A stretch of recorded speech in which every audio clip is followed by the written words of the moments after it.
and welcome to the Glacially Musical Podcast. It is beer, metal, and swearing, a ghost called Joint. Of course, I'm Nick Cameron of Glacially Musical, joined by my good friend, who's always hot, who's always going to get it started, Kindling Chakas. How we doing today, buddy? Mama say, mama sa, mama kusa, mama say, mama. That's not what the words are. But why anyway, are we doing that? Why are we? I don't why are know. we doing It's in this? my head. I have Michael in my head. Don't do this. Okay, thank you for joining us. Keefy, mute yourself because I can't mute you since you're the host. Thank you very much for joining us this week. Like I said last week, this is the... I was wrong last week. I said this week is when the Metallica series really takes off. Next week. Next week is when this series gets so good. So listen to this one. Come back next week. If you could, like, subscribe, blah, blah, blah. I'm sorry. I'm not a Gen Alpha Z millennial thing. I don't know. I just want more people to hear and see this stupid crap. Anyway, thank you for joining us this week. Metallica, Ride the Lightning, meat of the episode. We have departments, greeting, beer check, vinyl check, shirt check, news of the day. Wait, no, it's check, check. Yeah, it's check news, right? We kind of change it up every single week. Okay, we're going to have those things in an order. Theoretically, I would like it to be beer, vinyl, news, shirt. But when we did that for a long time. Did we? And then we would forget the shirt check, or I would forget my shirt check. All right. We will go. So, the Glacially Musical Beer of the Week is named after Lars Ulrich. The Stone Brewing Double Bastard. This son of a bitch. And welcome, Finger Fudgers. The Glacially Musical Podcast fans are the Finger Fudgers. We love you. Put your fingers wherever you want as long as you have consent. And, remember, consent is like tea. If they can't say yes to tea, they can't consent. Anyway, pop. This is a 10% Mammoth American Pale Ale. It's not an India Pale Ale. It's an APA. But, I mean, look at that can. It's got 2 bastard demons on it. Yeah. Arrogant Bastard is a very good beer. This is the double Arrogant Bastard. Right, but in general, their brand is quite good. When I saw episode 1 in 3D, do you remember that? Sadly. I don't know how many people actually went to see episode 1 3D in the theaters. I was one of them. My daughter was very young at the time. I fell asleep because I was drinking a bomber of Arrogant Bastard and I wasn't sleeping. That was actually Lawyer Wife's and I first time away from the baby together. And we fell asleep because episode 1 is really tiresome and it's exhausting until it gets to the space wizards. Nothing says excitement like trade route fights and politics. That's what little kids like. Look, if you don't get your blood pumping over tariffs, pew, pew, what is pew, even pew. wrong with you? Pew, pew, pew over tariffs. Incredible. Yeah, over tariffs. What are we, British? What's going on here? Sorry, our politics are effed. Guess what I have to drink this week? Nick's favorite words. A brand new flavor of Liquid Death. I have a sad. Why? I mean, I want a beer, but I just unfortunately All can't right. have one. You know what? You know what? I Anymore. have a happy that you are sticking to a healthier regimen until such point that you can go back to the terrible. Speaking of healthy regimens, I'm going to go ahead and drop my personal news. No. My drink check. No, man. All right, Don't do the checks out of order. Sorry. Save your personal news for the news. Thank you. I gotta rein you in somehow, pal. It's been a day where people are testing my boundaries, and I'm drawing my line in the sand. Let's keep it firm. We just literally talked about the order of operations, and then Nick's like, and now me. Unbelievable. I'm the narcissist, not you. Anyway, Liquid... No, I am the king of the narcissists in this house. You have malignant narcissism. It's permanent. Liquid Death Cherry Obituary. I have never had this flavor. This is one of the newer flavors they put out. I gotta give you Liquid Death. I mean, okay. Pop. No glass, just straight chaser. But go ahead, say what you're going to say about Liquid Death. That's fine. Cheers, my friend. They come up with the greatest names. I'm sorry, those names are awesome. Well, we'll tell it one more time. They called the Arnold Palmer the Armless Palmer, and Arizona Iced Tea owns the trademark on Arnold Palmer's name for a drink. So they called it Dead Millionaire, which is amazing. That just makes me happy unnaturally. Troll them brutally. I mean, Arizona, listen, if you're broke and you have 99 cents to your David, you need a drink that isn't free water. And Arizona could save your life despite the high fructose Dude, corn straight syrup. up will not raise prices either. No, that's insane. It's like friend of the show Mega Ran said in one of his rap tunes, I grew up on 99-cent iced tea.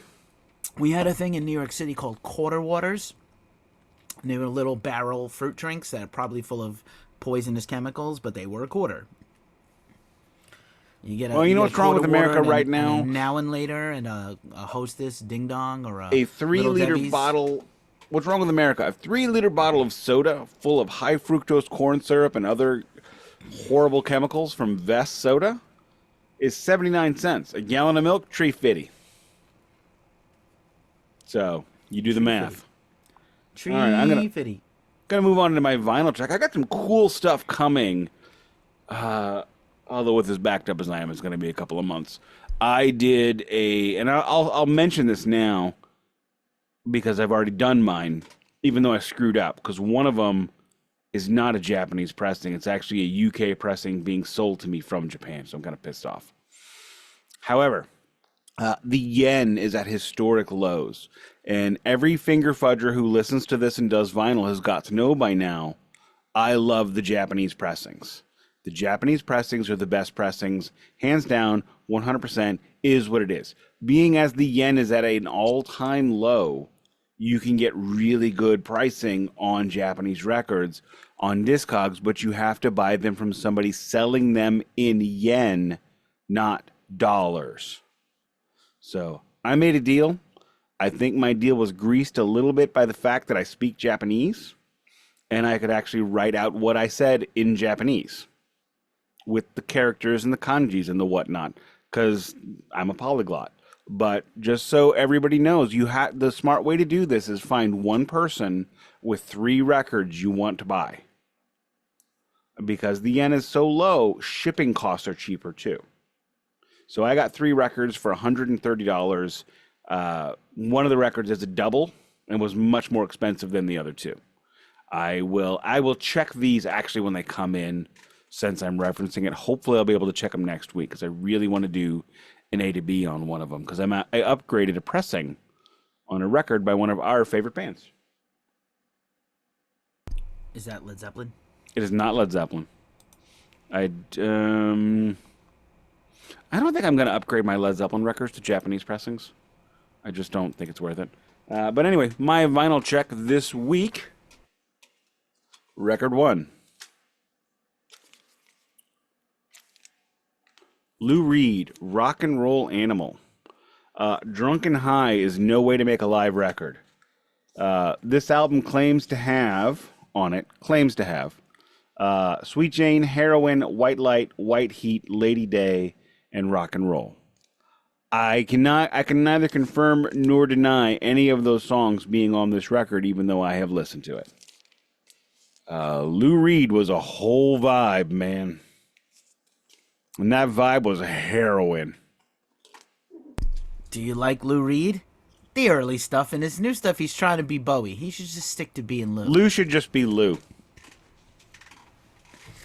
He's not wrong. He was never wrong. Yeah, I know. That's because he's a pretentious little shit. Hello, Ben. I'm William Miller. Hello. My other record this week, Big Brother and the Holding Company, their first record. So this marks the last of the officially released in her lifetime Janis Joplin record for me. If you look closely, you can see that this was originally 99 cents at the Record Exchange. I got it at the punk rock flea market in St. Louis, Missouri, in Tower Grove Park. I paid significantly more than 99 cents. This is just a reminder that there was an era where we all screwed the pooch. Because all these cool records were being sold for nothing, and we did not buy them. And now all we want are these cool records.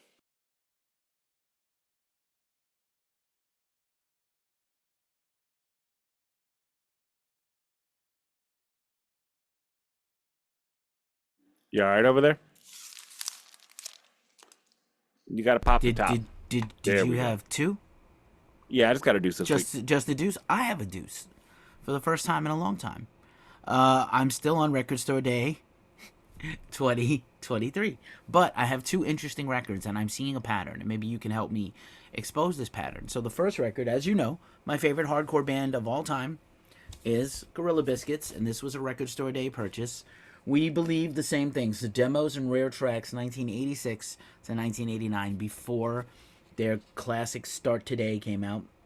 I've seen them perform this demo live in Manhattan a few years ago, before the plague times. Really cool cover and photo of them. Ooh, my name is Keefy. I did things in New York. All right. Anyway, back cover pretty cool with some old school posters. And then just the plain vinyl. In the mylar, already, listened to it last year. Immediately came home from Record Day. Look at the cool. Here's a punchy crowd on label side A. That's a good record. That is a good looking record. Label side B outside of CBGB's, which is gone now. There's a replica of the awning here somewhere in San Francisco at Bender's, which used to be the Lucky 13 of San Francisco. Every city has a Lucky 13 punk or metal bar. When you get to Bender's, are you back, baby? Yes. Futurama joke. And I'm going to say similar to the Nas record and some of the Ramones Record Store records I've gotten. I love this band. I didn't need this purchase. I mean, it's not... You know what? Not that it's not worth it because I love them, but it's just not great. I'm just going to say it. A lot of Record Store Day purchases they're not for you and I. Because you and I are not collectors of vinyl. We are librarians of vinyl. We are custodians of vinyl. We listen to these damn things. I mean, you can actually open them and put them on a turntable and drag a scrape of metal across it, and it makes music. A lot of people that buy these things don't know that. And that's what a lot of Record Store Day is for, is to get those people off their arses and into the record stores. It is what it is. That's not unfair. And it also drags your ass and my ass there every year, too. It does. Even though we talk about how we're not going to do it. Oh, we're going to do it on Black Friday. Forget it. Oh, I know. You know what it is? It's the mega happy ending. Fished in! It is the mega happy ending. I like the custodians of vinyl. That would be awesome on a shirt, by the way. That would be awesome on a shirt. Much happier with my second vinyl of the week. Another Record Store Day one, and it was absolutely value-packed and worth it. So, by contrast, as much as Gorilla Biscuits is my favorite band, I now have two Record Store Day Wendy Williams and the Plasmatic albums. This is Maggots the Record, which is kind of her rock opera. Not her best record, but worth having because it's super interesting. The back cover has rock opera by Wendy O. Williams? A rock and heavy metal opera that she wrote. Okay, how have we not done this as a chaser? It should be maybe in the DNA. That should be a chaser. We swarm inside you, your body and your brain. In your body. Holy fudge! And the front cover is the globe beset by maggots. Look at this. Oh, Canada! What is going on with this? Oh, Canada's Deadpool and Wolverine this week. But check it out. Yeah, I know. I'm seeing it Friday. It doesn't just come with the record. It comes with the slip sheet. Nice photo of Wendy. I think that was the back set issue. Not this photo was a poster. Lyrics to the whole record. BFD Records, which I think is literally Big Fucking Deal Records. I'm going to say this, and I'm going to apologize before I say it. I came of age to Wendy Williams way more than I should have, and I don't even know her music. Emphasis on the came. Hey, and, I found the magazines. They're mine. There's a disclaimer here at the bottom. I found my dad's Hustlers when he died. There's a disclaimer. Oh, in the Midwest, you find them in the woods or in the creek. I'm not kidding. That's like a thing. There's a disclaimer here that says, public service message. Sex is serious. Use condoms. But wait, there's more. That's from the mid-'80s, right? Yes, sir. But wait, there's more. So, gorgeous cover. Inside slip cover with lyrics and a public service announcement. This poster, the poster, that's going to go up someday. somewhere. And then That's the right-sized poster. That is the right size. It's not like a 10-foot poster. It's the correct size door poster. And then this beautiful candy apple red already in the mylar, and I've listened to it. Candy apple red Came in the mylar? Clear vinyl. I'm gonna say it did not come in the mylar. Oh, but whatever. I put it in the mylars. Well, I mean, anybody who wanted it, I mean, it's sold out by now, so we're not. Would you say this is a clear, right? A clear translucent? I would call that a translucent. Translucent with the middle. I don't think a colored one can be clear. Okay, that's true. Sorry. Semantics. That's no, my vinyl definitions of words are not semantics. I will fight the world. This is my windmill. Do not say the word etc. It's only written. Go ahead. Nick helping me with the style guide. I have two windmills. Okay, I have two windmills. Apparently this one, which I didn't know about till right now. Oh, no, semantic definitions of words, not semantics. 2, there's no such thing as the original 6. That is bullshit. It is a lie. You seem really strenuous about this. I am very strenuous about this. This is the hill you want to die on about. I will die on the hill where there's only 2 original teams from the NHL left. There's not 6, there's 2. Nick is talking about NHL hockey, by the way. 2. The Canadiens and the Toronto Maple Leafs, St. Pat's. Wait, I'm sorry. The Toronto Maple Leafs, formerly known as the St. Pat's, the Toronto Arenas. That's it. And the Habitants, the Habs. Yeah, the Canadiens. The other 2 teams, the Ottawa Senators, are not the same Ottawa Senators. The original one moved to St. Louis and folded. We killed them. We killed the Ottawa Senators. Oh my God. The other one was the Quebec Bulldogs. Of all the things I didn't have on my bucket list this week, or my bingo card, this conversation is one of them. But it's always, I always want to talk hockey, bro. You have no idea what's going to come out of my face at any given time. I don't. That's why I treasure you. That's what it's... damn it! Go to hell, Keefy. I got nothing to fight about now. There's nothing to fight about. It's a love fest, bro. All right, moving on. Personal news, if I could. I'm having a bit of a rough week, and I tried to talk about this earlier. If you look at my finger, I did a number on it, cutting onions to make some Mexican fried rice, which came out like ass, I might add.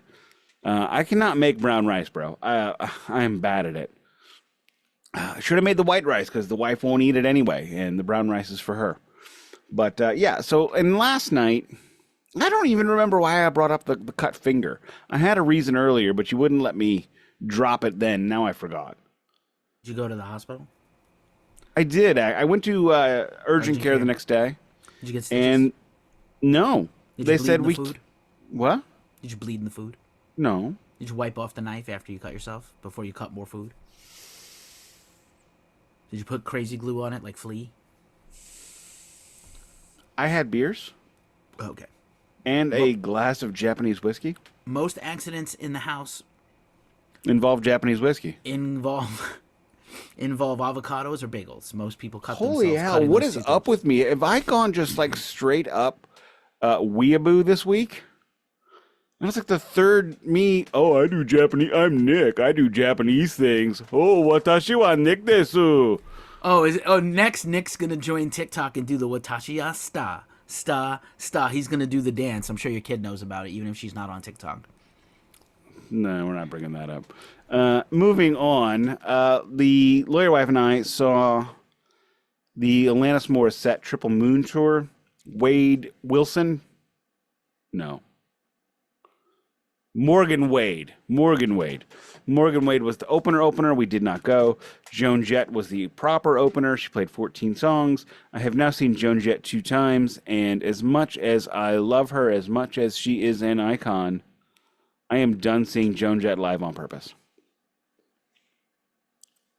Neither show that I saw of hers made me want to see her again. She might have been a little bit on the saucy sauce last night. But she played all the songs you want to hear and told some stories that I couldn't understand because she was mumbling. She was like Mike TV on in Willy Wonka, mumbler.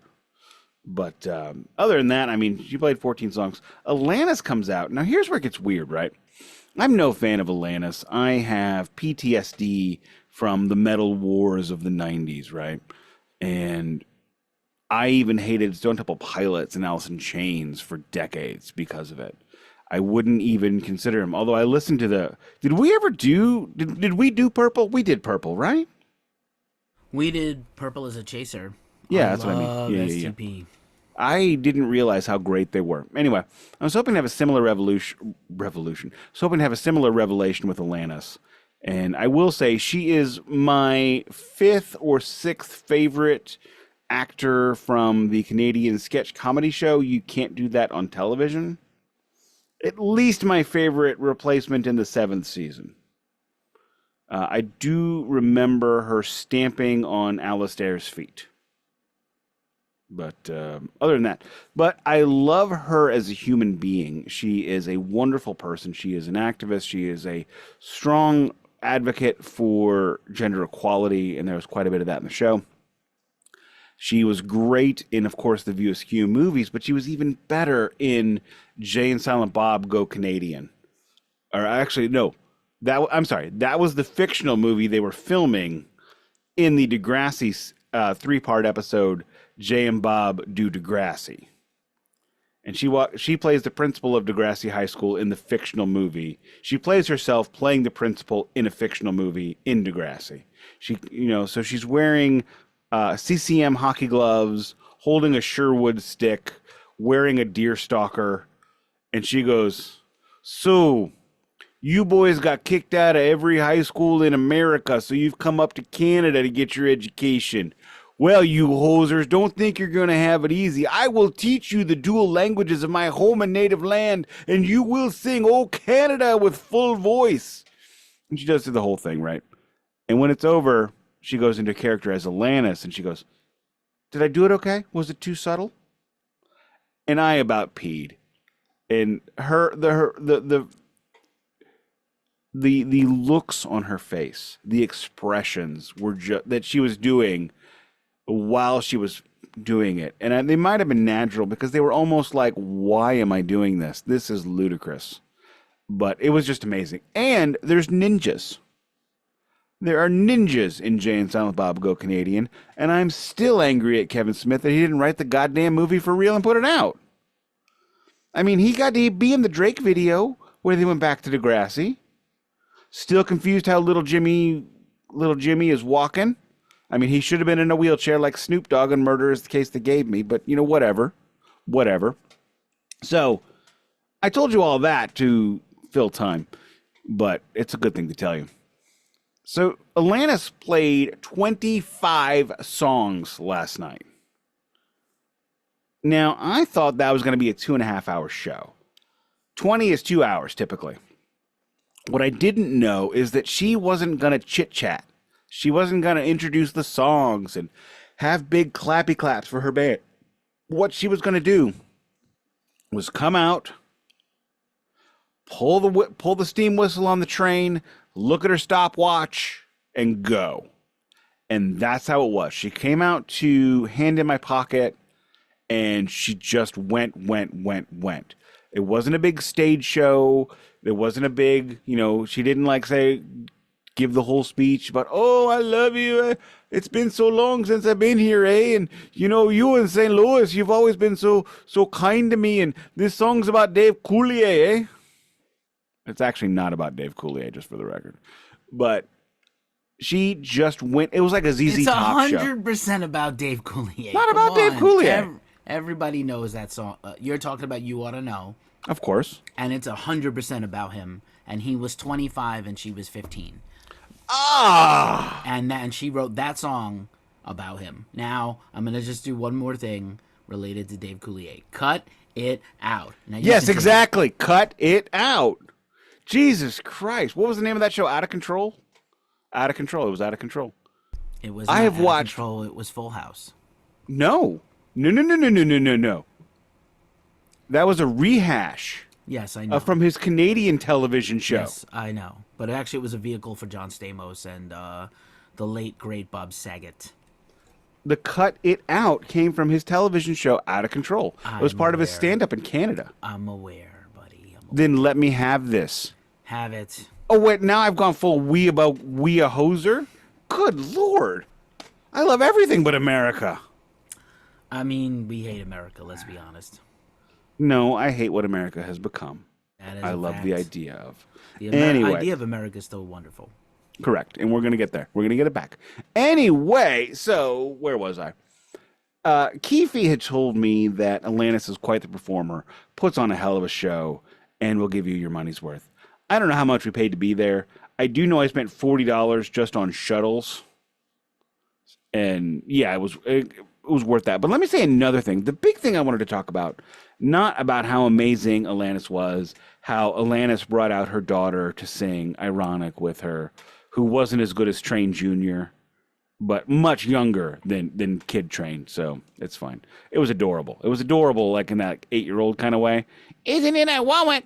Don't you think? Kind of thing. But the sheds, the Live Nation sheds, now have a thing called the Lawny Pass. Are you familiar with this? The Lawny Pass basically is a season ticket to your local shed. So Lawyer Wife sends me a screenshot of an email that she got that day saying, we're expecting a very large crowd. So, get there as early as you can. We're like, ha, ha, ha, we got a shuttle. You guys can do whatever. We'll just sit at the top of the lawn. No. They oversold the sumbitch. So we were not sitting at the top of the lawn. We were sitting on the very side of the lawn behind the cart path. Because they didn't know how many people were going to show on their Lawny passes. So we got there before Joan Jett started. We got there and looked around and went, "What are we going to do?" Because we bought the rental seats, which I think is hysterical, but it is what it is. We're old, and we had nowhere to go, so we just kind of stuck it out. It is what it is. So if you are going to a shed show this year, which probably everyone listening to this is going to do so, and you're sitting on the lawn, be aware they will probably oversell it if it's a big show. We are seeing, the next time you speak to me, I will be a man who has seen the Red Hot Chili Peppers thrice. So far, I'm only out the deuce. And I'm expecting the exact same thing to happen next week. I'm expecting them to drop a musical deuce. So I've given this advice before on many shows, and this is certainly, you can take advantage of this. If you go to any Live Nation show with the lawn ticket, and you find a red-shirted Live Nation person that usually has a doohickey or a clipboard, for $10 or $20, they'll put you in a seat in the amphitheater. F the lawn. I'm too old for this shit. No, I like the lawn. I need to see the show. I want the lawn. The show I paid a lot of money for, I don't want to watch on a screen. I want to see the band. Even in the seats, you're not going to see the band. Yes, you are. Of course you are. Not at Riverport. Again, from the amphitheater, there's not a bad seat at any amphitheater house. Almost never. Almost never. Unless you're way on the wings and you're looking through the... You know what? We can agree to disagree because you're wrong, but I won't tell you that. I like to sit in the chair and just have my beer and just have an evening. But when the lawn seat's about 12 and there were about 14,000 there last night on the lawn.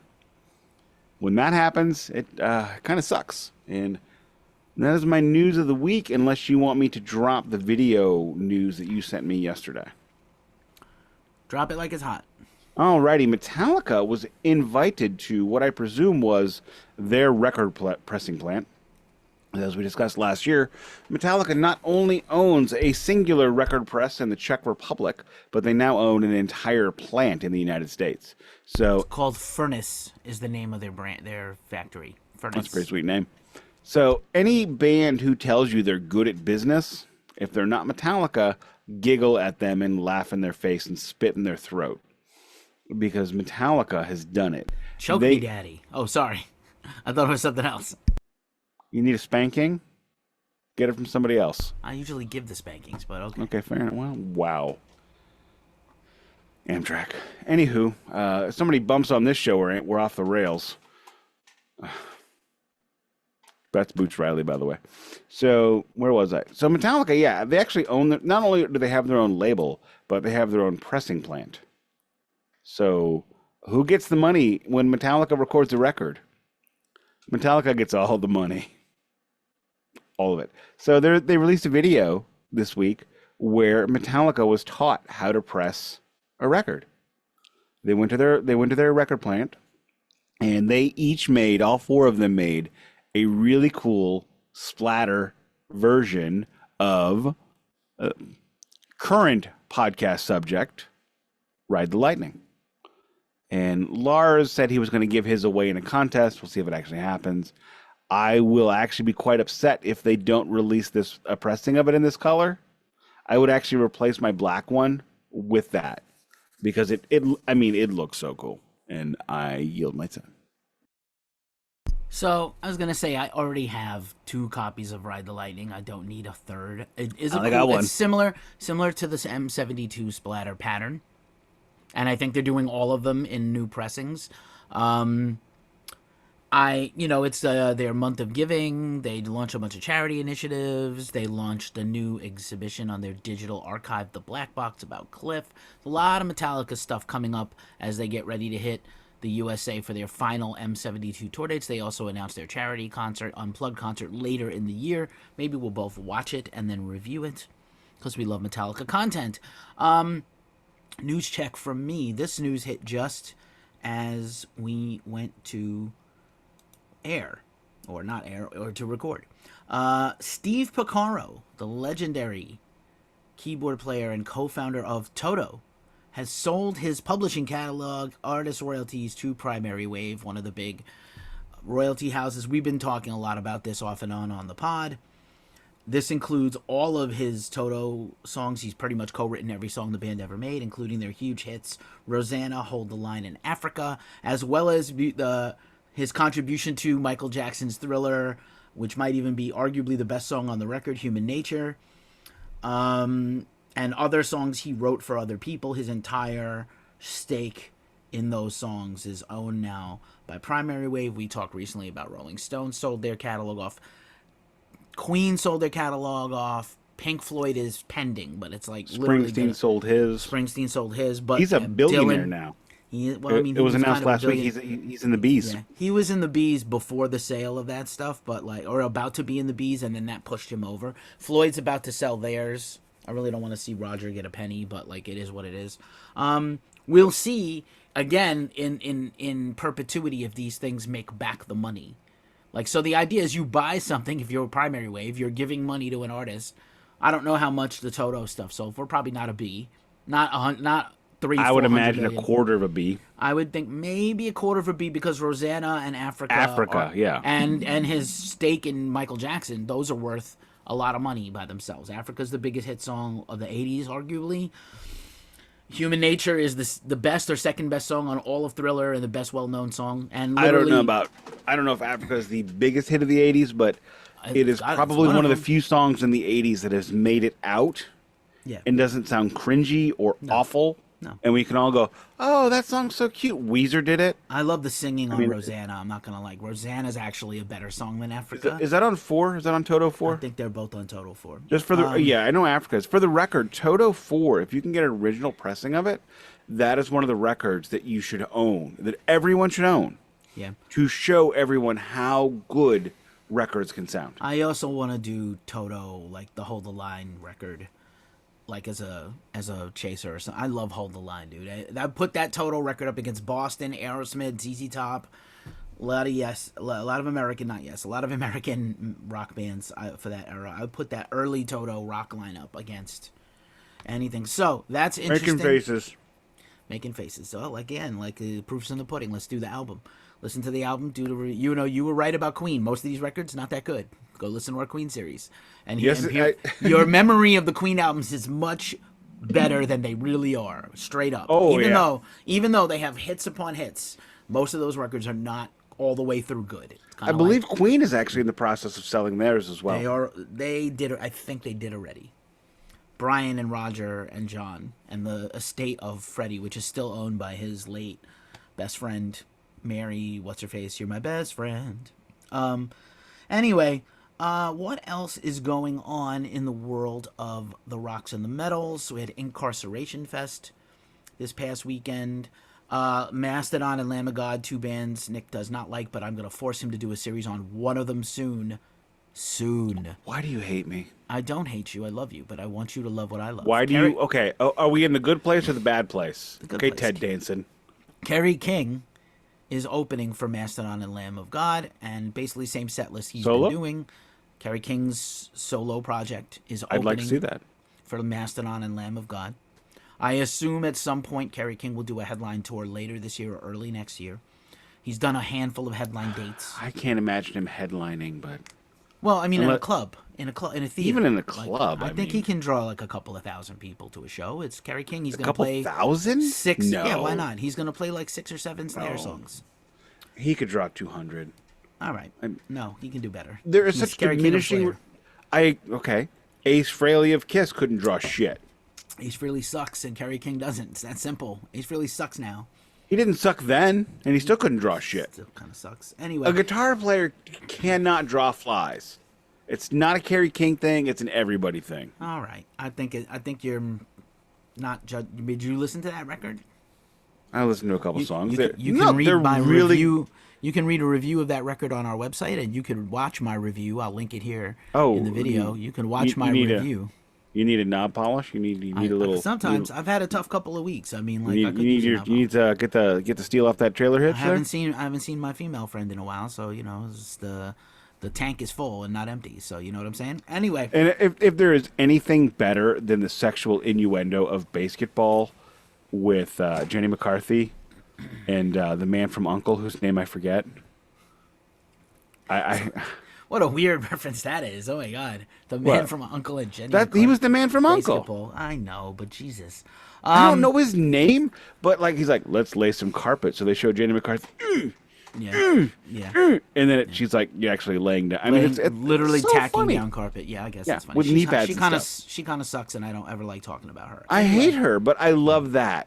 That's back when she wasn't crazy. Gave my kid autism. No, they didn't. Look, she believes the lie. Gluten is poison. She believes the lie that some stupid ass English dude put out back in the 90s and whatever. He was discredited. That's why it was a lie. Yeah. So really quick, more thrash metal news. We'll just keep it with thrash. Beside Toto, Exodus kicks off their European tour tomorrow. Festivals and headline dates for their live album that's out right now. That's pretty cool. Looking forward to her, hopefully a new Exodus next year.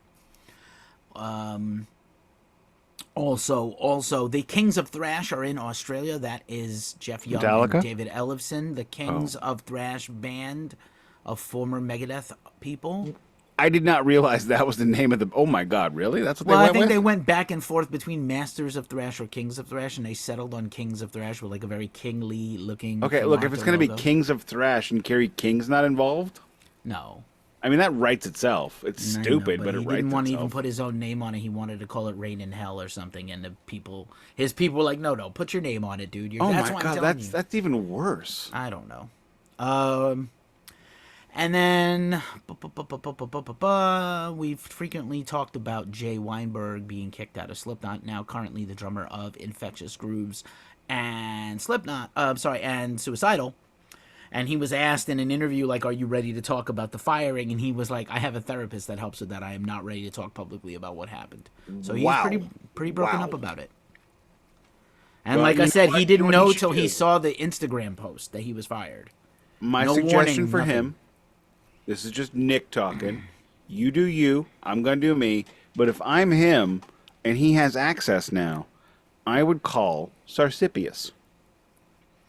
Well, he's the drummer. I mean, they're back on a hiatus, but they might come back. They have a new song they recorded, and they might come back with new music next year. Suicidal put out a recent new song, by the way. It's pretty decent. Call Sarsipius, Suleiman Najeri deterred, go to Vegas. You and Sarsipius go to Vegas, or no, go to Reno. You'll be less noticeable. Just go to Reno and just drink it all away. Shot a man in Reno. Shout out to the Grand Sierra Hotel in Reno. Testament has a headline show there coming up this fall. I might try to go. I'm going to Vegas next month again. Again? Very well. I will be seeing horse jousting.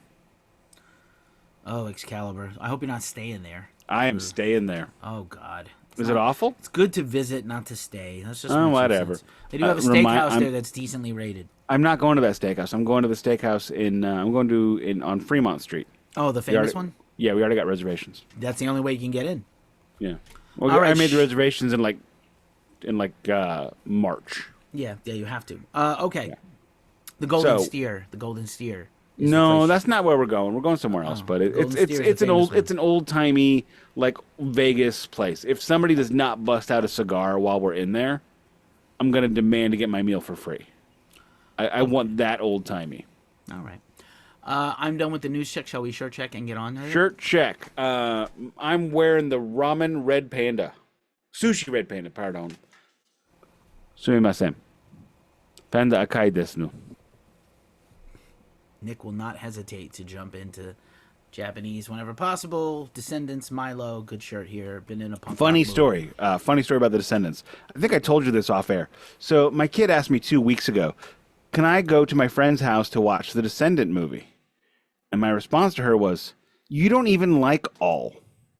You don't know who Allroy is. Her response was, Dad, oh my God. I'm like, are you going to drink from the bonus cup? Are you going to crucify Allroy on the fence? What are we doing here? She's like, Dad, it's not that. Dad, can I go? Well, yeah, of course. I love her. So have a great day. But my God, I felt like such a cool dad. I don't know that she agreed with me. I did buy her this week, though. Last weekend, I bought her whole Live Through This on vinyl. So, anyway, shall I... Can you go ahead and hit the button? That is one of the best albums of the 90s, and I would put that album up against almost every Nirvana record also. I don't care. She's better. She's just better. Okay, that's lovely. Would you go ahead and hit the button so we can set the pins down? Alrighty. So, picture yourself. It's 1983. You are Metallica. You are just getting off the road, touring with the most brutal band of all time. They are so brutal. They wear hockey masks, hockey shoulder pads, and G-strings. Of course, we're talking about Raven, a legendary band of the new wave of British heavy metal, even though I believe they were American. No? Alrighty. So they go on the kill. What? No.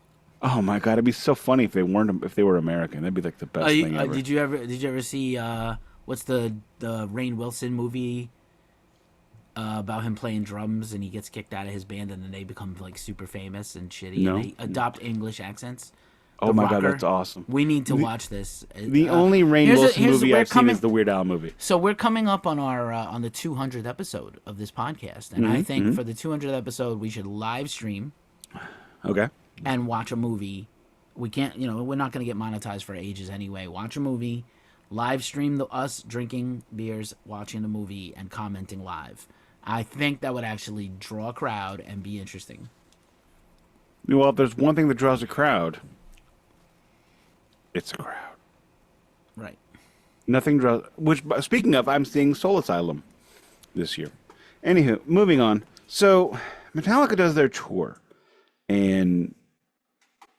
So we're talking about 4 dudes signed by a man that owns a used record shop and a flea market on the other side of the country in New Jersey. And they tour America. I mean, that's amazing. Think about that. How was that even financed? Zazula didn't have any money. So Kill 'Em All, of course, comes out on Megaforce Records. It also comes out on Music for Nations in the UK. And somehow, somebody convinced Music for Nations to put up the money for Ride the Lightning. So, Metallica, in early 1984, flies to Copenhagen, Denmark. All 4 of them are fishes out of water. Nobody knows the language. Except the Dutch guy who's from there. Nobody's ever been there. Lars is from there.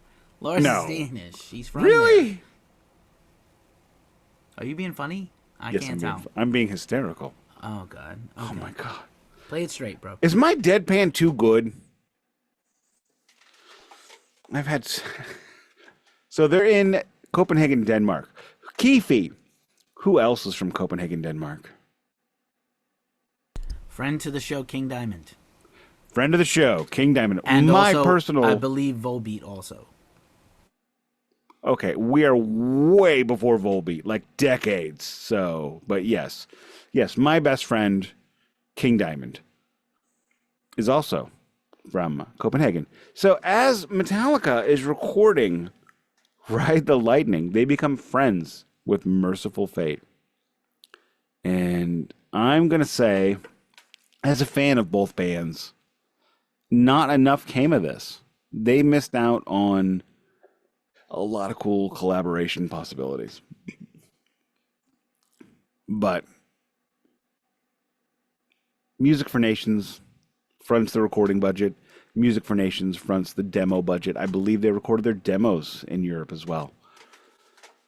So what do you do if you're Metallica? Do you make another record like Kill 'Em All? Or do you realize that you have already become a far greater band than what you were 1 year ago?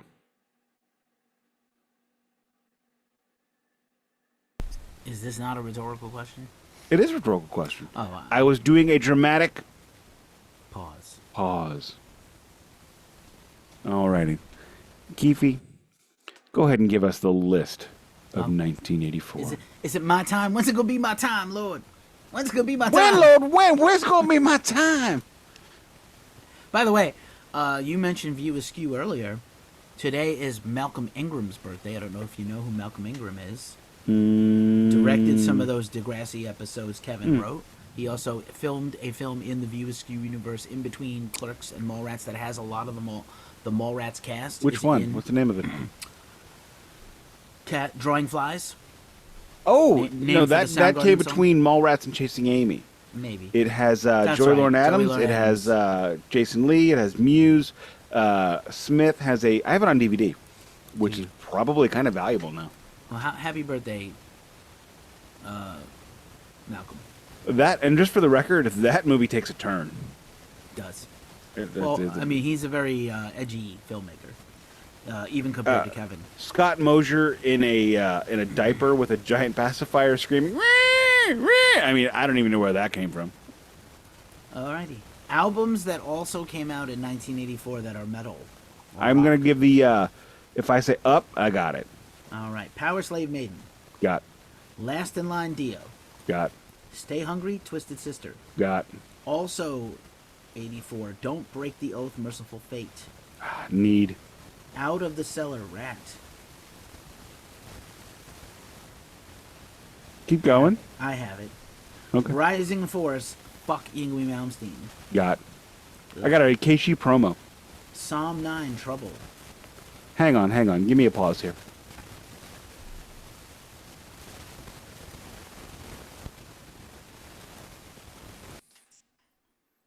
Is it weird that my microphone does not smell like a beer?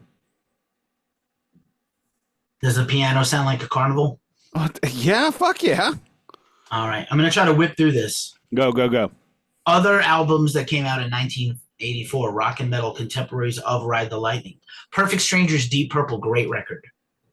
Have it. Love at First Sting, Scorpions. Nope. Wasp, self-titled. Nope. March of the Saint, Armored Saint, the second best record of this year, beside Ride the Lightning in metal. And Don't Break the Oath. It's better than Don't Break the Oath. It is better than Don't Break the Oath. I'll put it up. Okay, get off the hallucinogenics wrapped in Heron. Okay, Metal Church, self-titled. Wait a minute. Don't Break the Oath is not that great. It isn't. We did it, and it's terrible, mostly. We Fistful of Metal. We did not do Don't Break the Oath. We did the whole Merciful Fate King Diamond. We did the 90s. Didn't we? We did all of them. Go back. I don't think we did all of them. I think we did. But either way, Don't Break the Oath is not as good as the Melissa. That's true. Fistful of Metal, Anthrax. Okay. Defenders of the Fake Judas Priest. Oh.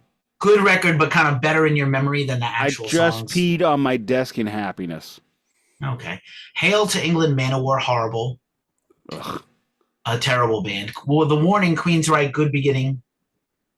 The Great 1984 by Van Halen. Oh, God. Got it on vinyl. Say Tooth and Nail by Dokken. Mm.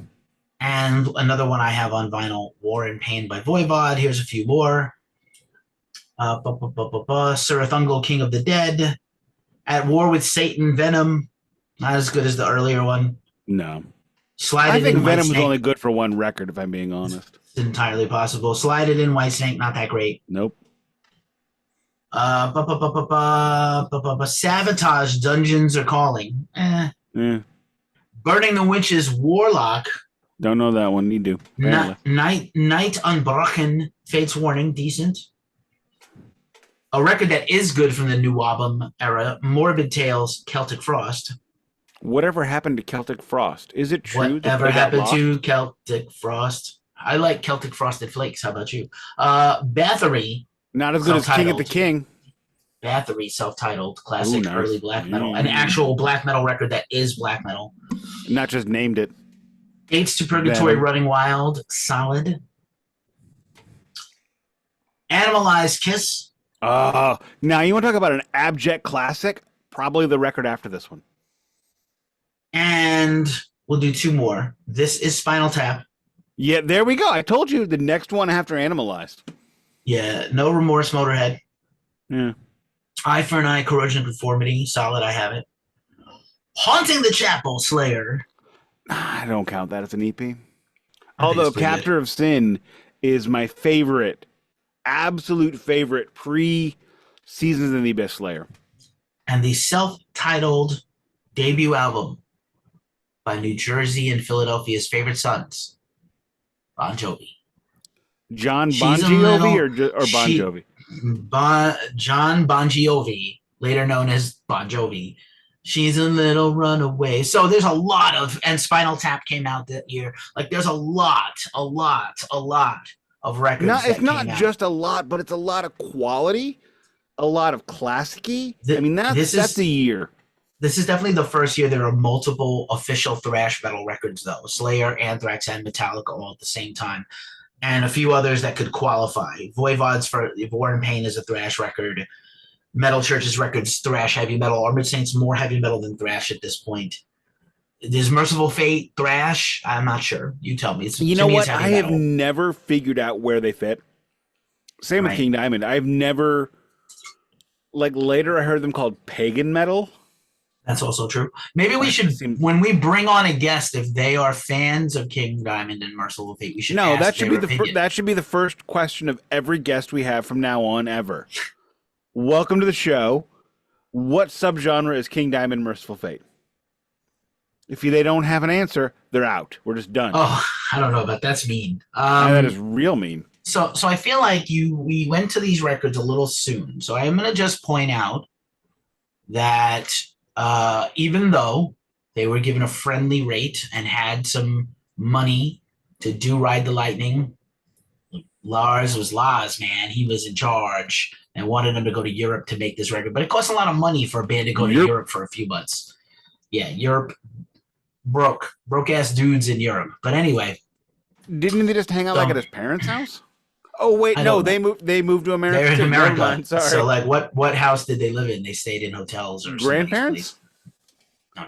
That'd be so metal, hanging out at Mama and Papa's house. Mima and Peepaw?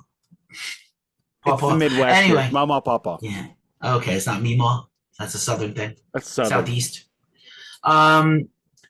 So they make the record with Flemming Rasmussen, who would go on to do the next two with them. That was my next bit. Flemming.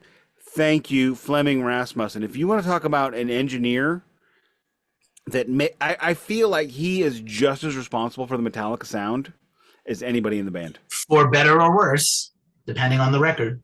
That is correct. Actually, for all the records.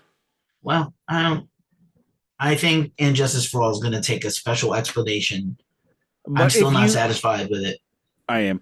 But if you look at the gear those dudes came in with to record Ride the Lightning, the fact that he could make it sound as good as he did is pretty amazing. James is playing bolt-on counterfeit Gibsons. I think he afforded one Gibson Explorer at this point. Kirk has Gibson Flying V's that are so beat up, the entire backs are covered in duct tape, which I don't even know why you would do that. He's got one that's just one pickup, and he's a Kirk Hammett is one of the lead guitar players in this world that actually uses both pickups. So for him to only have one is kind of amazing, because that was all they could afford. Because he spent so much money on his tux shirt that he wore all the time, which I don't understand that at all. So this is super interesting, right? You already established that despite selling tons of Kill 'Em All records just a year earlier and making the band internationally famous. Real quick, let me jump in. Kill 'Em All had 2 Megaforce pressings. And I don't know how many Music for Nations pressings, but yeah, they for an independent record in the 80s, when you should not be able to sell an independent record significantly, they did really, really well. And I don't know that they did really, really well based on the strength of that record, if I'm being completely honest. Okay. Well, so the band was unhappy with John and Marcia, even though they put them on, as we say in the rap world. And they had only 30 days to record because they had tour dates, a whole European tour booked. So they had to literally polish off the record at the 11th hour on March 14th because they had a tour March 15th. They had to be on tour. So like the Metallica way. That's how they always finish their records. Officially, Ride the Lightning is released on July 27th, 1984. But by September 12th, Metallica would sign to Elektra Records with friend of the show and mine, Michael Alago of Elektra Records, who had seen them initially at the Stone in San Francisco, where I think he was there to see Exodus, by the way. And Michael, we're hopeful to get him on as a guest at some point. He, he's an interesting case. There's a great documentary about him. Who the fuck is that guy? The Fabulous Journey of Michael Alago. Literally signed Metallica, discovered White Zombie, integral in many artists' career. Metal Church, many bands. And Michael's the person who believed that Metallica could be the next big thing, that thrash metal would be the next punk. And he was right. Shows what he knew. On it, and he was right. He knew everything. The guy is a Sherpa. And if we ever get him on, it'll be fascinating to hear him. He's got a book out. His memoir's out right now. He also does photography books. So check him out. Michael Alago. So they signed to Elektra. Elektra re-releases Ride the Lightning with the Elektra logo on it. They repressed the album. And at the exact same time they signed with Elektra, they hired 2 gentlemen that would steer arguably the whole rest of their career into the juggernaut that they have become, besides Michael. This is as big as Kiss signing with Bill Aucoin. This is as big. We should not talk about Bill Aucoin, but this is as big as talking about any Clive Davis. Okay, it's as big as the Beatles getting with George Martin? This is a genius thing, like a literal nexus event in history. Cliff Bernstein and Peter Mensch, who formed Q Prime, were appointed the band's new managers. So brand new album. We haven't talked about the music yet. Brand new album, record label, world touring, new managers. And this thing makes an impact in the underground that is crazy. Now, this is my first Metallica record that I heard the whole record of. Just going to point out, this is also the first time Metallica's called a sellout. We can get to it. We should talk about it appropriately when the song comes. We don't have to talk about it now. Let's keep it positive. Okay.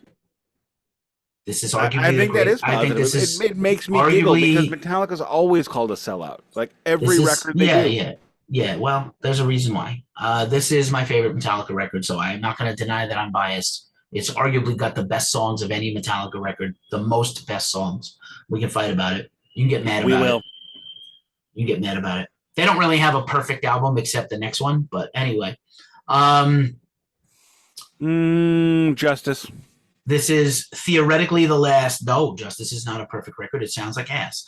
This is the last record to officially feature Dave Mustaine, although he would claim that they stole future songs from him. Yeah. My name is Dave Mustaine. I did everything.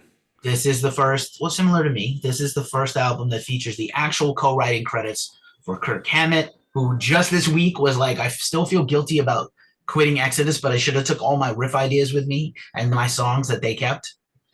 Salty. And then also one of the songs that he originally had written for Exodus that is on Ride the Lightning is the Creeping Death Die by My Hand part. I have nothing else.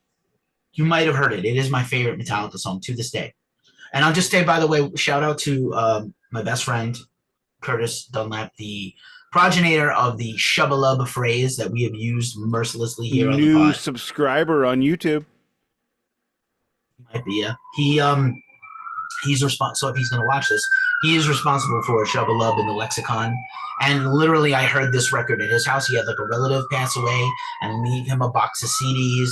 And we had like one of my first times coming over to his house in junior high school to hang out with him and listen to records and maybe make music at some point, which we ended up doing together. We played music together, including many Metallica covers. And he played Ride the Lightning. I had heard a song or two. I knew about Metallica from Guitar Magazine and Guitar Player for the practicing musician, but I had never heard a whole Metallica album until I heard Ride the Lightning.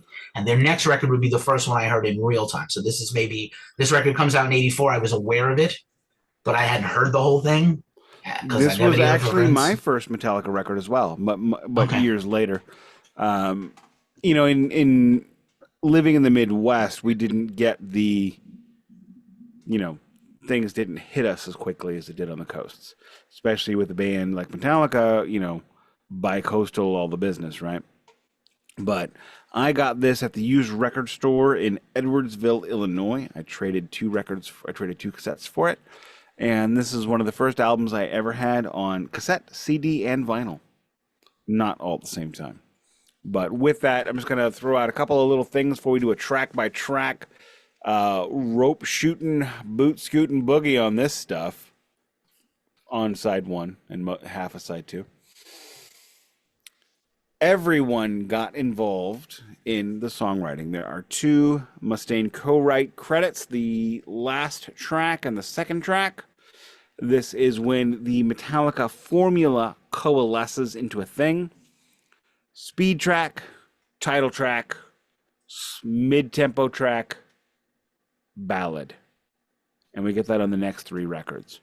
And a little bit on Black Album as well, but after Justice, Metallica gets far more long-winded, and they have not released a single record after Master of Puppets. Everything since then has been doubles.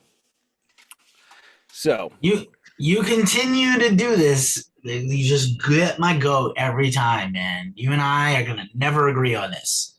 Stop it. Nope. Stop counting the vinyls as how the records count. That is not accurate.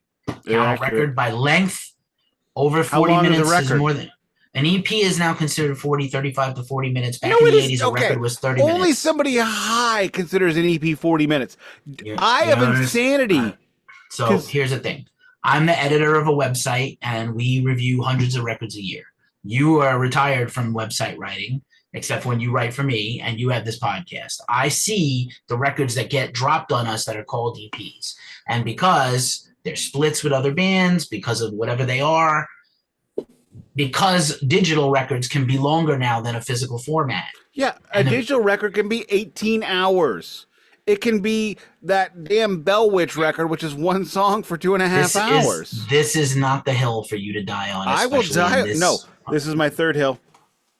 Man, I see the windmill. I got Poncho. I got a cat. I'm ready to die. I'm ready to fight here. I don't like it much. Okay. This series is going very long. It's already 6:15 Pacific. I know. Let's go. Is Rain and Blood an album? Yes, because in the 80s it would be an album. There we go. So if it came out today, it would be an EP. But it's an album. Nope. I consider Rain and Blood to be the shortest length an album can be. I don't want to fight about this with you. We need to get through this. Moving on. Fight Fire with Fire. Opening track. This is, again, as I discussed earlier, before the hill, before we had to Pancho Sanza, all this business. Fight Fire with Fire. It creates the Metallica speed metal song. The first record, Kill 'Em All, was all speed. No dynamics, no anything, no acoustic, no clean. Fight Fire with Fire starts off with acoustic guitar playing this delightful little business. And then it goes into, oh, look, we're all going to die. But we're going to do it quickly. Kirk Hammett, finally getting Kirk Hammett solos. This is also around the time he had done advanced studies with Joe Satriani. So Kirk Hammett's guitar playing completely levels up from the previous record to this one. And Fight Fire with Fire is a classic, amazing track, and absolutely no notes. All right, man. Yeah, I don't have any notes either. I will say, noticeably, the sound of this record is much better than Kill 'Em All. The lyrics are way better than Kill 'Em All. They had a producer. They had, engineer, but whatever.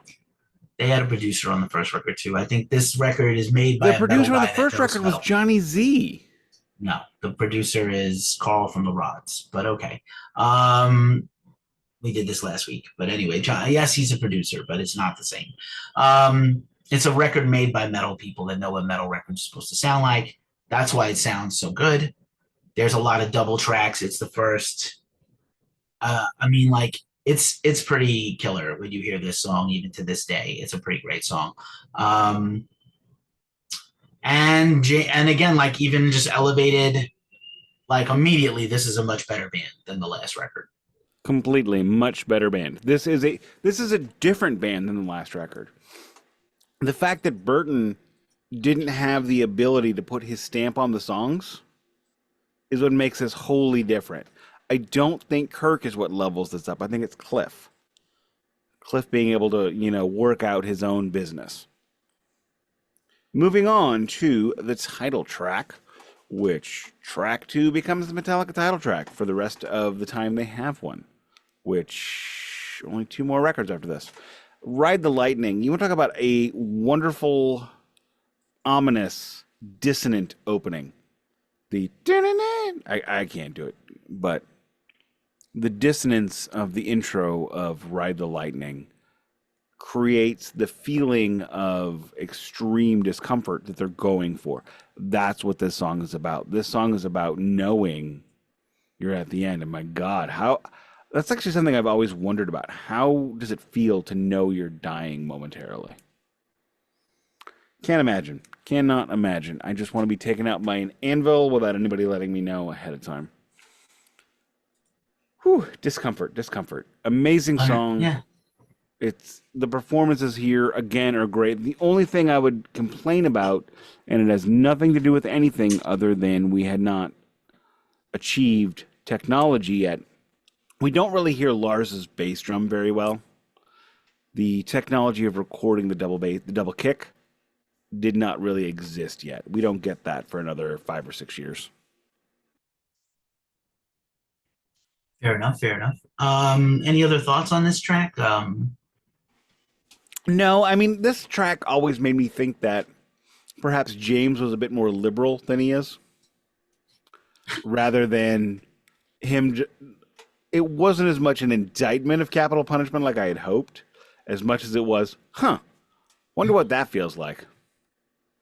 Right. I think it's more of a song about the horror of capital punishment rather than he's taking a stand against it. It's the horror of enduring it rather than the horror of having it. Apparently at Incarceration Festival this weekend, which did not feature Metallica, they did have the original electric chair from the Ride the Lightning photo shoot and illustration. That wasn't a real one, was it? Yeah, it was based on a photo of a real one, which is still a real chair. Yep, Cliff is all over this record, boy. He really came in. And we're going to talk in a second about, like, his actual true influence is on a few other things. But yeah, good shit. I love, right? I mean, title track as they go. They always smash it on the title tracks. Oh, the Black Album, yeah. The Black Album technically doesn't have a title track. They only have title tracks through the 80s. Nothing after that has. Yeah, well. Oh wait, Saint Anger. Hardwired. Oh yeah. Technically, there's a Death Magnetic reference in a lyric on Death Magnetic. They reference a lot of song. I don't think that You know, counts. 72 seasons has a title track. So wow, I missed the mark on this one. You really fumbled the ball, Kurt Warner. Whoa. Super Bowl champion Kurt Warner? That's correct. Played by Zachary Levi in the movies. He's played by Shazam. Yes, it's terrible. I have not seen that movie, but I really, really want to. Moving on. It's like they might as well have had Dane Cook play him. It's that bad. Go ahead. Oh my God. Moving on. Speaking of Cliff Burton putting his lovely, oily, acid-soaked fingers all over a track, here we have Ride the Lightning, or For Whom the Bell Tolls. Pardonnez-moi. For Whom the Bell Tolls is, in my opinion, the quintessential Metallica song of the Cliff Burton era. Because we have all four members displaying their wares. All four members do what they're really good at. And the result is just phenomenal. Just phenomenal.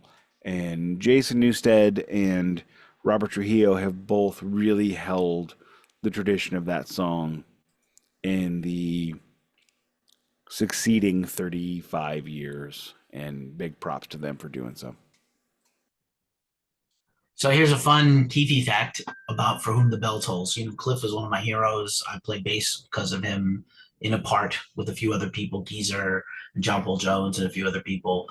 And so the first Metallica song I ever learned was For Whom the Bell Tolls, specifically that bass intro. Which for a while, butchered. I could play it on guitar. I would practice this thing. My bands used to warm up at rehearsal with this song. And then I would come on stage and we started to do covers live with my first decently successful regional band. And I would often butcher the and like I can do it perfectly at home. Why do I have this performance anxiety live? But maybe there was one time we did it where I was like, perfect. It's a fun song to play. It's actually like the main riffs are super easy. If you can barely play guitar, you can still play this. It is the only Metallica song I can play all the way through. Yeah, it's even the. Can you play the pipers part? The do do do do do do do do do do do do. I could at one time. There is a. By the way, there's a. If you're a hater and you might be listening and hate effing this podcast mentally. If you're a Metallica hater, so maybe I hope you don't hate us. We love you. But if you hate us, there is a channel called Master of I forgot what the channel's called, but he has a series called Masters of Plagiarism. He has like a long video about every Metallica album where they stole stuff or borrowed stuff or used stuff they weren't supposed to. It's kind of maddening, but I guess if you heard Fairies Wear Boots and the outro, it does sound a little bit like For Whom the Bell Tolls, the guitar part by Kirk. Paul Stanley once said, "It's okay to steal. Everyone steals. Just make sure you're stealing a diamond and not a ball of glass." And I have heard so many people who've put out records and did this and done that, where they say they write this song and they don't record it yet, but they've got it. It's in their pocket. And then all of a sudden they hear a song exactly like it, and they don't remember ever having heard that song before. There's only so many notes. There's only so many rhythms. Take it, make it yours. It's nothing to get serious over. We don't need to fade to black. Sorry, I'm choking here in the background. Yes, Fade to Black. I don't know if you have any other thoughts. For Whom the Bell Tolls became a 90s. Probably the greatest. Because of Binge and Purge. Became a single. Became a single at a video on MTV to promote Binge and Purge. They played at every show except this. The single was from Seattle. It was from the Justice Tour. They play this a lot live still to this day. It's a fan favorite. Has it ever been out of the tour? I mean, is it? Well, yeah. There's yes, because now they're doing I did not Reload. They didn't play it at Reload. Now that I think about it. Well, they were trying to go away from their 80s and Reload. Moving on. That was a weird set list. They also played the entirety of Master of Puppets and Bread Fan and The Thing That Should Not Be. I do like that. I do like that. Moving on, Fade to Black. Songs like this give me a lot of comfort. So everybody knows what the thematically this song is about, and we're not going to say the word because it's bad for YouTube algorithms, right? Am I right? I'm right. This song, however, I mean, it really strikes a chord with me. The acoustic, again, we have acoustics, we have dynamics, we have loud and soft and heavy and not. We have tempo changes rather than set it and forget it. Metallica, had they done Kill 'Em All Part 2, would have been Saxon at best. They would be a band we kind of remember. The fact that Metallica was able to change and move forward quickly is what launches them forward. And songs like Fade to Black are what got them there.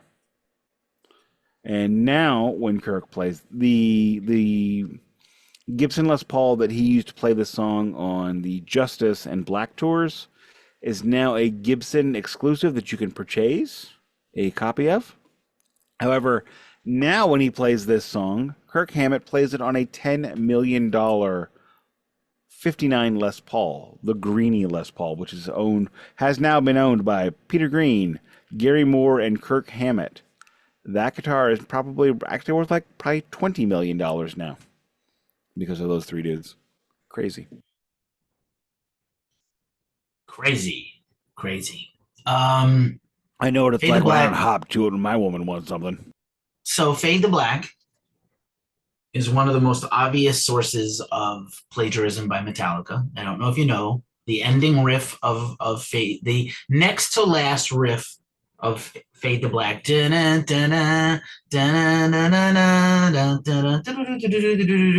riff they literally stole. Yeah, they stole the bridge riff right from Diamond Head, literally off a Diamond Head song. Thank you, Diamond Head. There's also people that say that so for some context, Metallica played their first show ever in Boston and promptly had their gear stolen out of their van after the show while they were in the bar drinking. And James went back to the hotel, and the next time he got his hands on a guitar, he wrote the opening to Fade to Black. And basically the lyrics came right after it. So basically getting robbed of all their gear made him feel so bad that he wrote Fade to Black about unaliving. So it is still a very powerful and deeply meaningful song. It is a great song. I think the song also, the acoustic parts of Fight Fire with Fire and Fade to Black and maybe Cthulhu also point to a love of Enrico Morricone, which you know from the opening Ecstasy of Gold, from every Metallica everything. I will say I wish he didn't play it acoustic live. When I saw them in 2017, he actually ended up just smashing his guitar, his acoustic, because it didn't work. And then he just played it on his Gibson. He can afford to do that. Oh, yeah. I mean, he can afford to. I've seen him play it on a double neck. I've seen him play it on the acoustic and then the electric on a stand. You know what? Just play it on your Explorer. That's what I want. But and then, anyway. Wait. One last thing. I think it's important to talk about Fade to Black, the song structure. So, first of all, great. James's first real singing anything, and it's marvelous. For 84, and where he is as a not trained singer trying to sing his first song vocally that we You are not remembering his vocals correctly, but go ahead. Okay. It also, similar to All Along the Watchtower, it has three perfect guitar solos. All Along the Watchtower by Jimi Hendrix cover. Three perfect guitar solos, and arguably the guitar player of my band with Omar Cut This, Salted Wounds, our guitar guru and friend, Fahad, who is the author of most of the Ghost Cult incidental music you hear in our videos. He thinks that Fade to Black is the best guitar solo in metal, period, ever. Just throwing it out there. Fade to Black, all three of them. No, okay. The ending solo. The ending solo he thinks is the best solo ever. Really? I love the second. I'm sorry, the first one. The intro solo that Kirk played on the Gibson Les Paul Custom with EMG pickups. Oh my God, I love that solo. And as much as I love the Greenie, it doesn't sound as good on the Greenie as it did on the Custom. But anywho, so you know what time it is? What time is it, Keefy? Time to flip that record. Flip that shit. Track 5. Fuck it is awful. Trapped Under Ice. Done. No, how could you say it's awful? It's great. Mostly because of the way it sounds. Okay, I mean, it doesn't sound recorded well, but like, it's not a Or terrible good. song. It doesn't have good. It's look, apart from the lyrics, It's the muddy. riff, and the drums and the bass, it's fine. It's a little muddy. It's awful. It's just awful. The remaster is better. I have the remaster. I heard it. Like James, You I just like James's hear the shouty ass better. vocals. It's a fart. Okay. I don't think it's terrible. I think it's just not great. Go ahead. Continue. I already know how you feel about the next song. Continue. Lyrically speaking, Trapped Under Ice makes no sense. And I mean, the thing about all the other tracks on this one is that we have them singing about things, feeling ways about stuff. And then Trapped Under Ice is like, bro, what if we like fell in a lake in Canada? And I mean, that's what it is. That's why it's bad. I think you're wrong. But go ahead. Track 6, Escape, and I will to the next song. Well, I will stop and say that this was their attempt at hit fishing. They deny it to this day. They have never played it live. This is hit fishing? They thought it was. They themselves and they kicked each other in the dick. They thought they were making a Judas Priest song. I'm not kidding. What? They love Judas Priest. They thought this was going to be like Defenders of the Faith. This or is like Heading Out to the Highway. This is Judas Priest. Literally a song about riding motorcycles and running away from your problems. That's what it is? That's what I gleaned from many interviews over the years. It's not good. They've never played it live. They didn't like it. Someone told them to do it. They tried. I think no. I believe they played it once. And after they played it, James is like, yeah, whatever. That's a thing that happened in Denmark. So apparently what happens in Denmark does not stay in Denmark if it happens in a recording studio. Escape, definitely the worst 4 minutes and 24 seconds of the entire album. No question. Yes. Oh, yeah. But the good news is Creeping Death. So as I discussed last week, James comes from a Christian fundamentalist family. And from time to time, that creeps. Get it? It creeps into. Wow. Keefy rolled his eyes. I have pissed Keefy off this week, which means it's a good week. I made Keefy feel alive. Anyway, Creeping Death. It's got a great riff. I mean, that riff is just. It's not hard. It's hard to play it at that tempo. Because, I mean, that thing is so fast. And if you watch their fingers when they're playing that song, it's just a blur. It's just a blur of, like, white guy fingers. And it's amazing.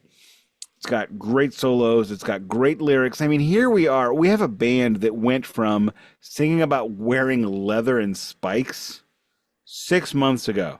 That was, like, their main motivation was singing about dressing like Judas Priest. To, wow, we can sing about legitimate topics. We can actually force metal out of the Dungeons and Dragons, Ronnie James Dio, Bruce Dickinson, and we can talk about real life problems like Joan Baez, like Janis Joplin, like The Doors. And we're talking about a band that is kind of only a blip at this point, but they're waves. They are the butterfly effect. Metallica, James and Lars flap their wings, and it changes the world. Creeping Death is one of those things that changed the world. So have you ever heard the story about where they got the idea from? The Bible, I assume. Well, they were watching the 10 Commandments for Easter. James and Cliff sitting around drinking beers, watching the 10 Commandments by Cecil B. DeMille. And no one was getting high. I'm sure they were fucking high as fuck. And during the plagues that God cast upon the Egyptians for messing with his people, when Israel came to Egypt land, let my people go. As you do. They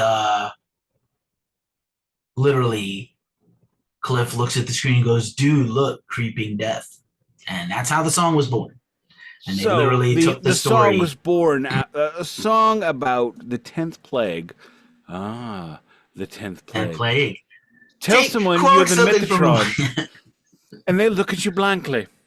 Mention something out of a Charlton Heston movie, and someone's all of a sudden everyone's a theology scholar. May I continue? Uninterrupted.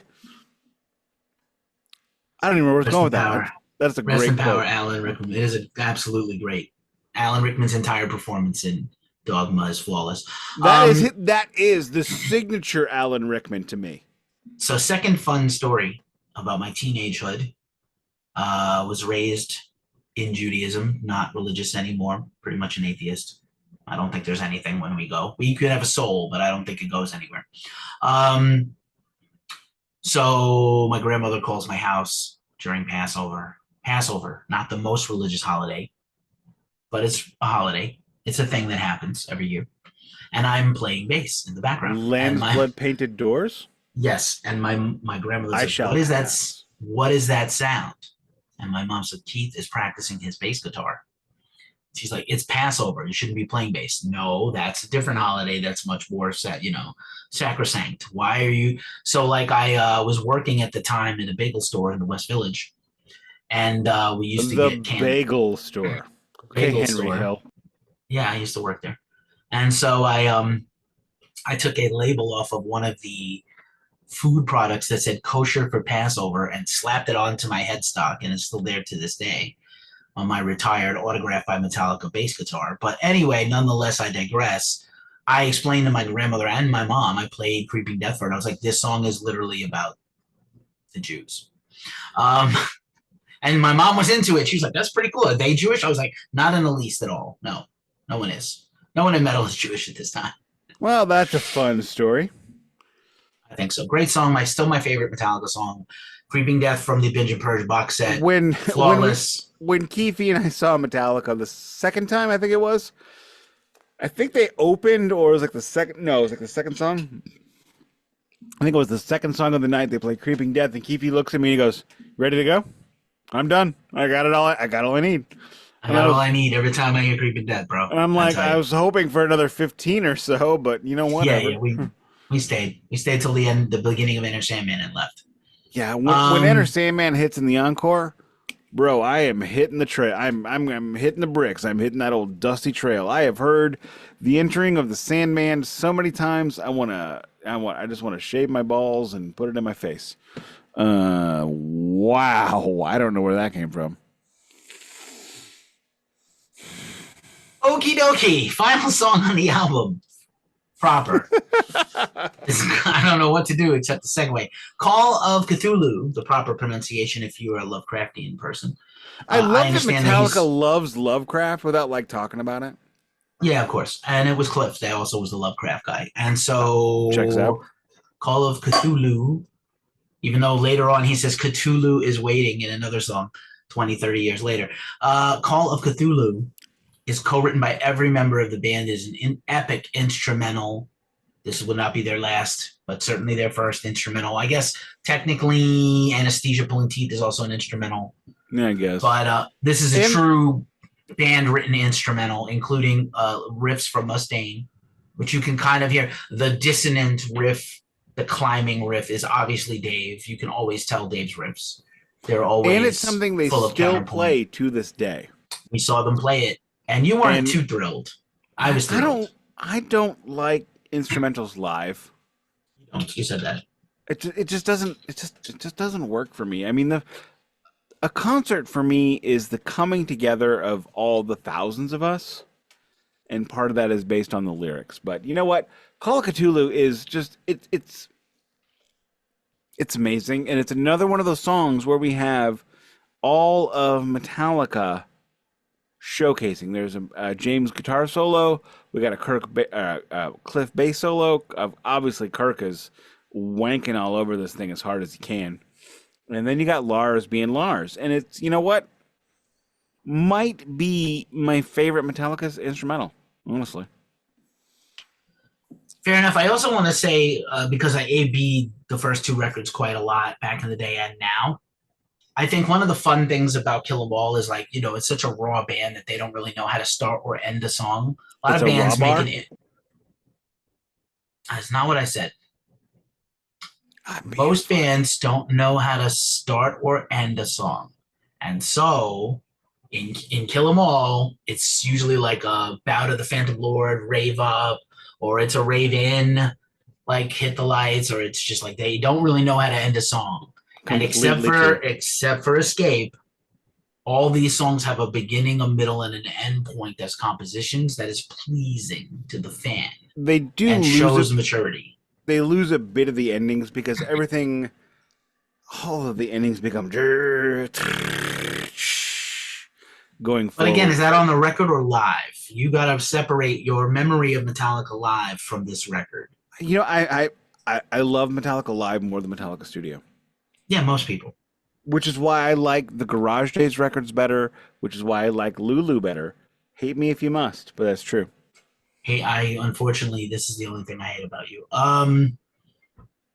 Hmm. I'm all set. Do you have anything else to share? They did do the 2 covers that were officially Garage Day 1. If you want to That is talk on about the it now or bring that it in is next week. we'll bring it in next week. That is Garage Days revisited. We'll discuss that next week because I think that segues better into Master of Puppets than this. But Fair. are we going to give a rating on this one? I mean, to me, this record's an 8 or a 9 of 10. You can, if you really hate Trapped Under Ice, I'll allow you to say 8, but definitely no lower. You don't It like might be Paths, right? I don't. Okay. So it's an Well, 8 or a 9 to me. yeah, same. It's an 8 or a 9 because and it's got it, 8 it also, songs. if you compare that, this is way better than Fistful of Metal. This is way better than anything on Metal Oh Church yeah, oh yeah, self-titled. oh yeah. I would say maybe you can make a case that Slayer is maybe on par or even with the EP as good as them, No, if not no. better in You thrash you at you thrash. cannot make the claim that Slayer's on A lot par of with this record is this. heavy metal and not thrash, though. Like you hate Trapped Under Ice, that's one of the best thrash songs on the record. Agreed. So, This Metallica stopped being a purely thrash metal band on this record. They but became okay, a metal band. all right. I guess a heavy metal band is what you're saying. Yeah. Oh yeah. All right, But I'll I let you mean, have yeah, it. I would say 8 or 9. If Keefy didn't hate them, I'd say 8.5.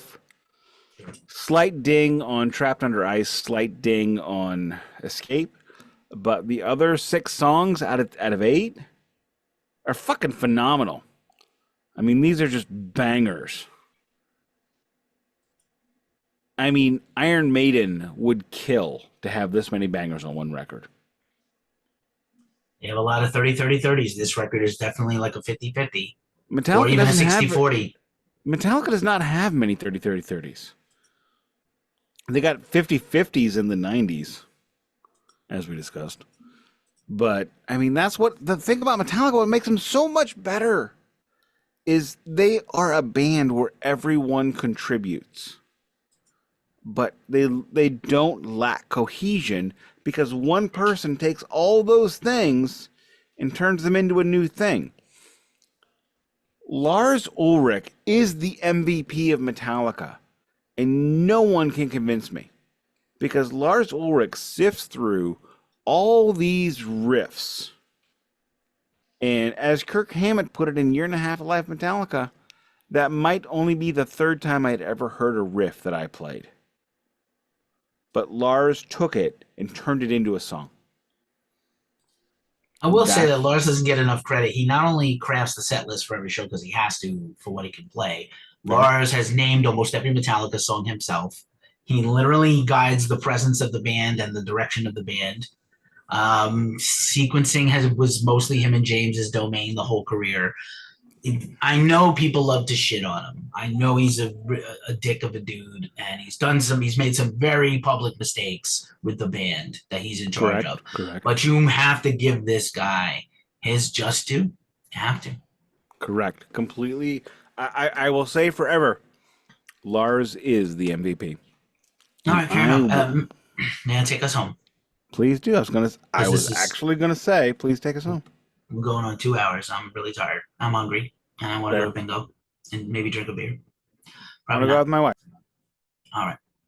You you have been listening and watching maybe on YouTube, the Glacially Musical Podcast. I am the co-host, Ghost Cult Keefy of GhostCultMan.com. This is a Ghost Cult joint. No one else in the Ghost Cult Podcast Network has been as happy to have a Ghost Cult joint as Nicholas. Glacially Musical, you know where to find it at Glacially 37, Glacially _musical in most places. Nick _no_C at X and a few other things. I'm really over X. I'm going to be honest with you. I'm really just X's. Everything else is Glacially Musical. Please find us on Threads and Blue Sky, where I much prefer things. And so much. Thank you so much. If you've made it this far, you are a real one. This is a very long episode. We are just nutting all over Metallica. My pants are unclean. My pants cannot get any tighter or wetter. And so please, I can only get so erect. Drop us a review wherever you listen to podcasts and give us a 5-star rating. It helps. Send it to your Metallica loving friends to subscribe. We're trying to get I would like to get it to like 100 subs by the end of the year. It's been a very slow climb. I am going to have a package of 20 records, most likely, to send. Once we hit 100, I will pick a winner. And I will send you probably 20 records. Pink Floyd, Metallica is in here. 100 subs, I'm sending you records. So I'm sending a pile ready to go. I want them out of my house. Jesus. All right. Anyhow, I'm upgrading my presses. Okay. You've been listening to the Glacially Musical Podcast. It does not play in Peoria, but chances are in 1984-85, Metallica probably played Peoria for the first time. We could look it up.